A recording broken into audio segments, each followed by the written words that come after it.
Right then guys, so here's my swim today on the Bristol Avon. I'm just going to be trotting for roach and chub, maybe a few dace if I can get some. River, as you can see, river's looking nice, bit of a green tinge to it. It always favours itself for maggots. We have had a lot of rain overnight, so I was surprising not to see it a bit more browny coloured really. As you can see, it's a lovely swim. Just going to feed the maggots over here, this sort of area, and then just run the float down here, down towards these trees. I have had some good chub in the past, down towards the back end of this tree. It's a bit deep, this swim, probably about 6-7 foot out in the middle, maybe a little bit deeper, but you can get fish right in here. You can get perch and small roach and stuff right in here, right in close. So I've got my 15-foot rod. I'm going to chop the baits through. I've only got maggots, so we'll see what we can catch. I'm hopeful of a few bites. Got the keep net in already. The only issue with this swim, it is a bit slippy in places. As you can see, it's a bit like a mudslide coming down to it. So what I tend to do is get as many sticks and branches and stuff, and kind of make yourself a little platform, which is a little more stable and a little less slippy. So saying that, I'll probably go flying into the river now, but there we go. Right, let's get fishing. Well guys, there's my second fish of the day. Catching these chub right at the back of the stretch, back of the swim at the moment, which kind of shows they're not properly on the bait yet, so I'll take the feed in a little bit easier, try and encourage them to come upstream a bit. Well guys, this is life on the river if you're a fish. I've just hooked a nice roach, which I was quite happy to hopefully get in, but it's been grabbed by a pike. You're going to see the pike now, it's coming up to the surface, got the fish across its mouth. I don't think I'm going to get this fish in. I'm just taking it steady. Look at this. Go away. Leave my roach alone.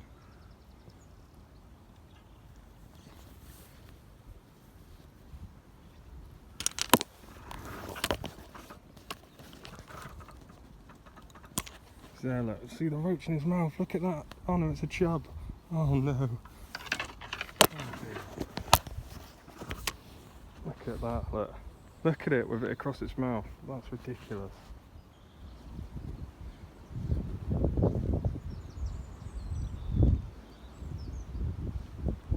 This is one hungry pike. I mean, it's not even hooked. I can tell that it's not even hooked. I can see the hook in the bait fish's mouth. This pike isn't letting it go. Which is not why I haven't been bitten off. It's right in here. Right in here. Look at that. That is ridiculous. Well, there we go guys. Like I said, life on the river. Fortunately the chub is well and truly dead. My hook is in the chub's mouth still, and this is over it. About £5. Right, let's get him. I won't keep him out too long. Well folks, this is what's left of the chub. As you can see, lacerations there, lacerations there. I'm going to try and put him back, but he probably might not survive that. I don't know. We had hold of him for a long time. Right, let's get him in. Well guys, just landed the first of the target species. This is a lovely Bristol Avon roach, and yeah, I'm hoping to get a few more. I was thinking of moving actually after that pike. All I've caught is small chub, and usually the roach are the first to show, but I'm catching everything at the back of the swim, so right, this one he wants to get in the water again, so let's put him back. Right then guys, so there's a nicer roach, and I'm actually going to move swim now. I know a lot of people would say that seeing as I'm catching fish, you should stay and continue to build up the swim, but I'm on fairly limited time today, and I've just got a feeling there'll be some better ones of these and some better chub in a different swim. Of course, I may be proved completely wrong, but if not, there's a nice roach.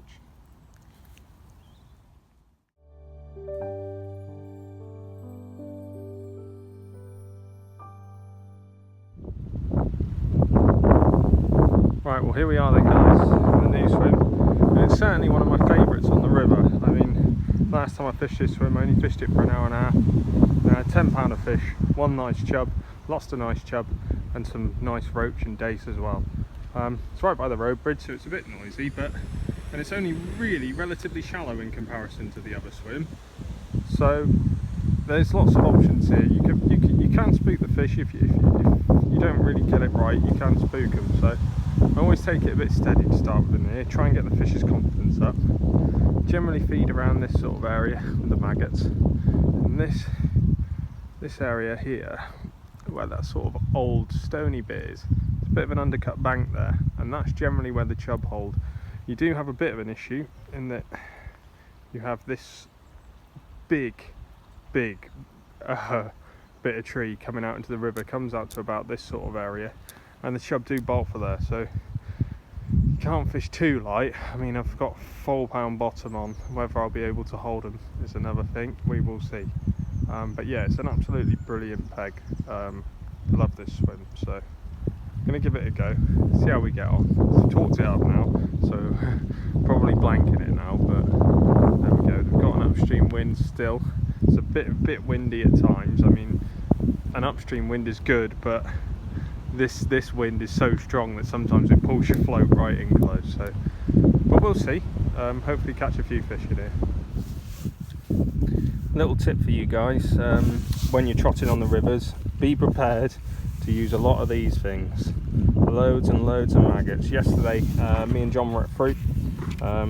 John got a few chub, I struggled, I only had perch really, but we got through an absolute ton of maggots. So I think we bought 8 pints and only had this left, which is probably a pint and a half, maybe 2, so we got through 6 pints of maggots, which is quite taking it quite easy really. Some people get through a gallon in a day on there. You just got to keep feeding to keep the fish in the swim. It's the same thing here on the Bristol Avon. What I would recommend doing really is just spend about half an hour before you cast in. Just feed every minute or so, just a little pouch. It doesn't have to be many, probably about that in a pouch, maybe a little bit less, just that. Just keep it trickling in. It's just a constant stream of bait going through the swim, and then when you make the first cast, usually if there's a big chub in the swim, they're the first to make the mistake. So there we go, get a lot of maggots for your river sessions. Well then guys, another different species. This is actually a dace, and it's the third one I've had of these. It's pretty much a biter chuck in these. We've had some slightly better chub around the pound mark, and dace. I haven't had roach yet though, so we'll see if we can get them in the swim as well.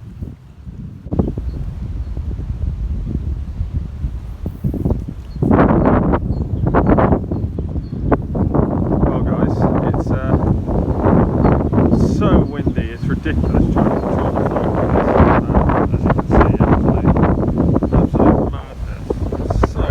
So strong, absolutely insane. And it's as I thought, you know, I've started off with a lot of fish at the start, and the swim has now died a death.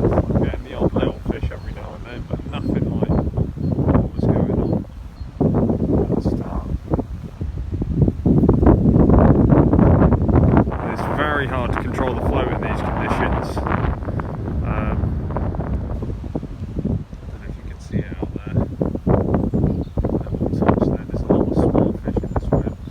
Did lose a chub that was probably about 2.5 pound right down here at the net.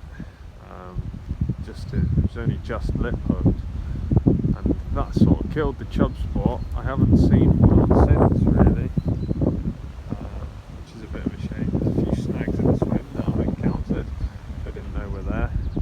So it may be the case of moving again in a minute, or just keep feeding until.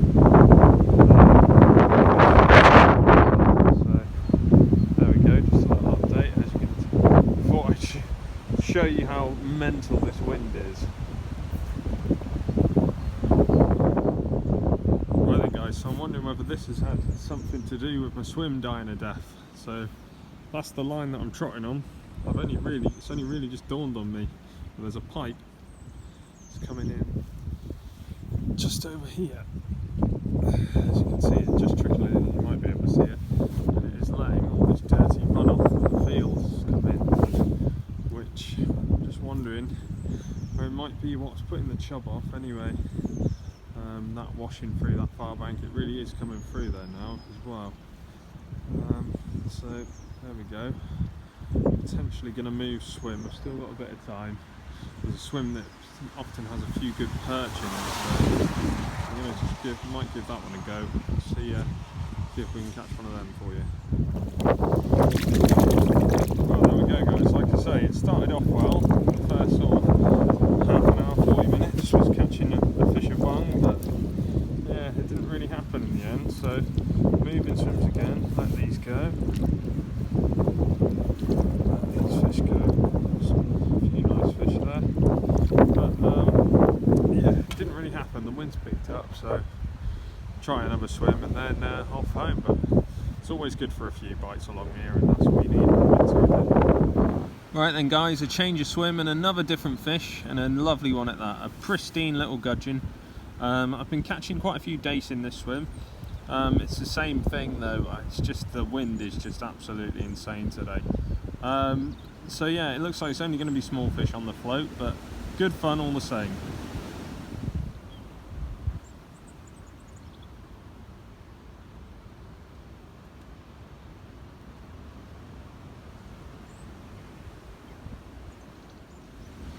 Well, that's the sort of size of the chub that I've been catching today.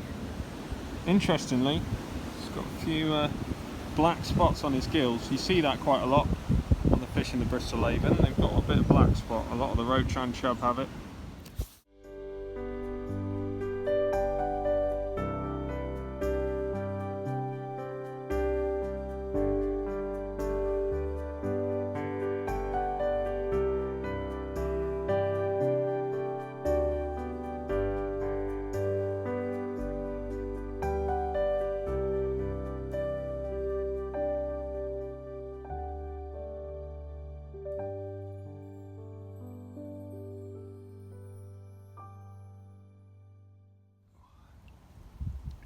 Not bad for an hour and a half trotting. A few nice fish, nice chub, a few nice roach, pucker.